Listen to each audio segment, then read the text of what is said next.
To'g'risini aytaman, umrimda yegan eng mazali yozgi taom bo'libdi. Ishimizni qizib turgan yog'imizda pare to'ralgan kartoshkamizni qovurishni boshlaymiz. Shirali chiqishi uchun tuz sovarish esdan chiqmasin. Tilla rangga kirgan kartoshkalarimizni alohida idishga sovolamiz. Go'shtlarimizni pare to'rab, xuddi o'sha yog'da qovuramiz. Ziravorlardan tuz, qizil paprika, oregano shunaqangi zo'r aromat bilan chiqadi. Pare to'ralgan piyoz, seli chiqqandan keyin bir piyola suv solib 15 minutga dimlab qo'yamiz. Uydagi bor nonimizni 10 minut duxovkada ushlab olamiz. Issiqqina nonimizni ustiga chesnok va pomidor suvini siqamiz. Salata uchun pomidor, bodring, rayhon.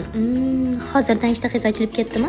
Bolgarskiy bilan bo'lsa, yana ham mazaliroq. Tabga ko'ra tuz qo'shib, suv chiqishini kutamiz. Ana endi eng qiziq joyi, nonimizni ustiga qarsildor kartoshkamiz, suvli go'shtimiz va achchig'imizni qo'yib chiqamiz. To'xtang, yurishani bosib qo'ying. Bilasizku, ko'nglim ko'tariladi. Shunaqangi mazali taom bo'ldi. Umrimda bunaqasini hali yeb ko'rmagandim. Yetgancha videoni yaqinlaringizga jo'natib qo'yisham esdan chiqmasin. Mazasiga gap bo'lishi mumkin emas. Olinglar. Flavisning yangi trend yaratuvchi golubaya malina ichimligi bilan bo'lsa, taomimiz yana ham mazaliroq. Hammalarga bir marta bo'lsa ham ichib ko'rishni tavsiya qilib qolaman.